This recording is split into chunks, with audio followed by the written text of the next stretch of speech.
Zonal value. Ang zonal value ko po 1.2. Customer Dahil number po 56, galing siya please sa proceed to counter 60,000 6. per square meters. Ito, ay sukat po 20. Kaya po yung 20 times 60 times 20, kaya naging 1.2. Tapos ito po yung lupa lang. Ano po itong 90? Mamaya balikan daw niya. Selling price po na. Bali yung nakakumpita na ba ako? Okay Pinasa ko po na lahat. yung sa Approval na lang yung para sa ikar na kaya po yung lipstick. tax base. One time lang babayaran kasi Pwede. transfer. Saan po ba ito? Na kay Ma'am Christina po eh. Kasi Iba pa po yun sa City Hall. Okay. Magulat ka. Sa at least 2% pa yun. 2% nito. Mga magkano yun, sir? 2% Wala pa na usapan. 1 ng Pero na-approve na po. 1.8? Okay. Competition kasi nung hindi pa niya pinasa kasi nung pinasa ko yung nagbayad ako. Voluntary ako. Voluntary ko yung sabi. So ngayon, i-adjust na lang. Adjust na niya. May number ka na yung... So, ayun po. Wala. Yung, Di balik, ano, dito naman siya ano po bukas yung po. huling bayad ko na po yung dun sa ano.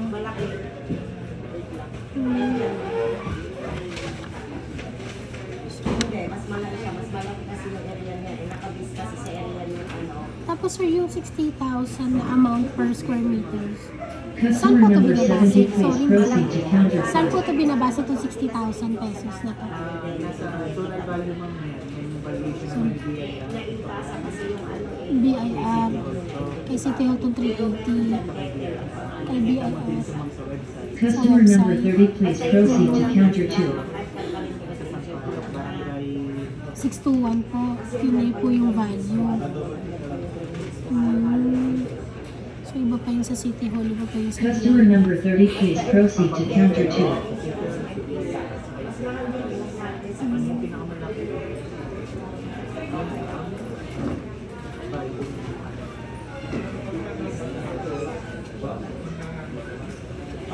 Wala na pong way, sir, na ano po talaga to. Yung napapakiusapan ng ano. Hindi ko kaya, sir, 100. Naiyak ako. Baka naman, sir, may ibang paraan po. Na ano to? Mandatory. Sir, may ano po maibigin sa akin. Hindi kita maaabutan na sa kanila pa. So sa e-launch po, dalawa yung ipapagawa ko po. Tapos sa bangko po to sinisettle. Pag nasettle po to sa bangko, ano po yung susunod kong gagawin? Basta yung envelope po. Kung ito yung document mo, papasa ko dito. Document, ayun po yung i-release ni City Hall, dala ko, pati yung binayad ko. Yung documentary stamps po, ano po yun? Kailangan ko pang bumalik po dito para sa Feb 5 para ipakita? Yun lang naman ang ating So basta po bayad ko, hindi ko kailangan nang bumalik kung wala pa yung ibang papers. Pwede mo nang ipatan na. Kahit kapag nakapagbayad ka, sas ka palo na lang yung payment. yung ano, iwan ko dito sa table mo sir. Yung CD na kapag Ay, ito pong sa ano, Tapos sa capital gain tax po to, no?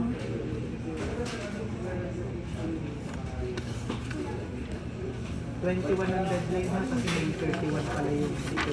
January.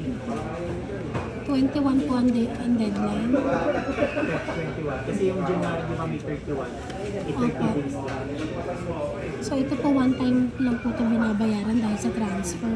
Next year wala na po.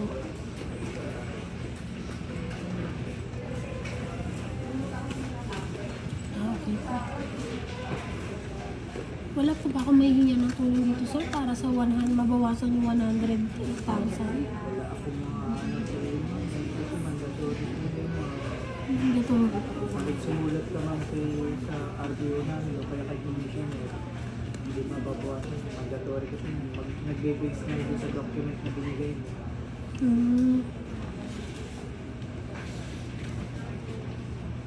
Pero from 604 po, naging 1.2, no? Ganun po ba yun, sir? Magkaiba yung lupa at sa papa. Sa Ito lupa, ba? 1.2 ang value. Lupa to, okay. Lupa. Yung bahay lang Sa to, bahay, 600 Kaya po. masabi ko sa'yo ma'am, baka malaki yung value ng bahay. Kasi kunyari, tinulis lang natin yung 1.2 sa 6. Ang babayaran mo lang Office na pa. 72,000. Eh, paano kung hindi natin ako yung value ng iba? Malaking tulong yung babayaran mo sa penalty ka pa. Ay, hindi. Doon pumapasok po yung penalty pagka kulang yung nabayaran. Pag late tsaka kulang. Yung penalty po, paano po yung kinukumpir? Pag ano ma'am, hindi mo siya nabayaran Nabayaran sa deadline. Magkano po ang...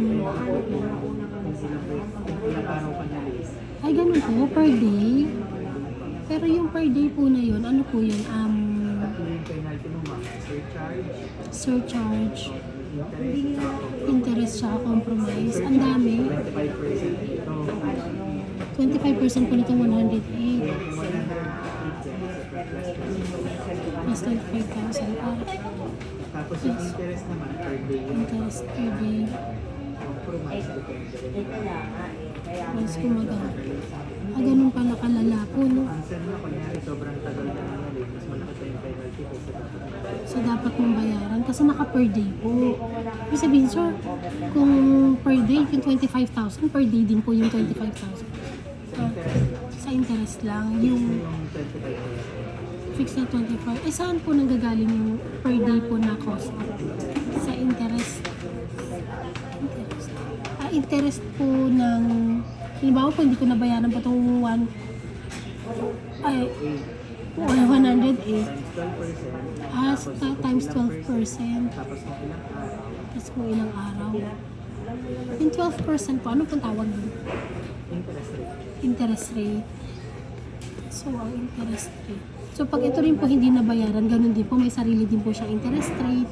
May sarili din po siyang surcharge. Ganun. Pakamatay. Parang susunod na po ako sa mami ko. ako na sir. Pakamatay na ng mami ko. Parang ako naman sunod ng mamatay. So, ano lang po muna kasi sa e-launch. Para kung ano man, pwede ko pong i-transact po anytime. Binili kasi ni mama, kaso namatay na yun. Kaya pinangalan sa kanya. Saan na yung bayo? Eh, roll yun siya. Pwede nang diretso sa kanya. No? Kasi hindi pa naman nalipat yung binili. Opo. Kaya na yung nag-full pay. Ayun. Sa kanila pinangalan. Kailan mo to na full payment, ma'am? Actually, full payment na po yan ng mami. Yung 2009 po, ito pong 90,000. Opo, tapos ngayon ko lang po dahil nga po ang dami rin po pagsubok sa buhay. Ngayon ko lang po talaga nasikaso. Nag-iipit-ipit lang ako. Nag-iipit-ipit lang po ako ng makabayad lang. Maasikaso ko lang po ito. Nanay ko po. Ito po yung... Hindi, ito pa lang ngayon pa lang po nagawa ko. Opo. Kasi nga po nakamatayan na rin ng mami. Lakas.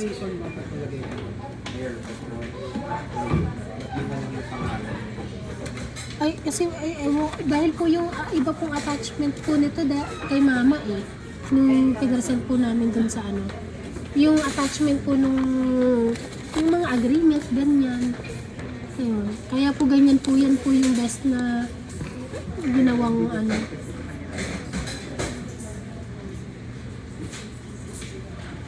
Kailan na full payment?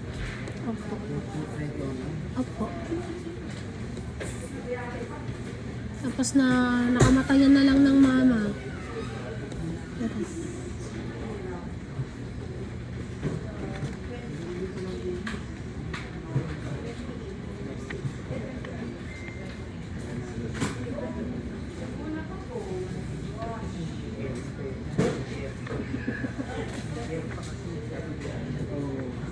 Pero anyway, unahin mo na muna ito.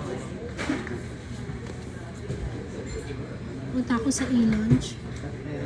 Opo.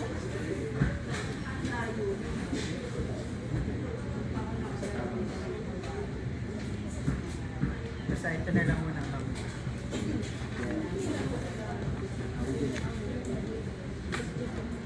Ano naman pa ibig sabihin nito, sir? Kasi ang originally kasi magsabayan mo yan. Hmm. Kailan po namatay si mother, ma'am? 2012 po. 2012. 2012 pa, opo. Kaya nga po na ano na po. Kaya po yung ano sa pangalan, 2012 po. Kaya po may mga attachment po dito ng death certificate.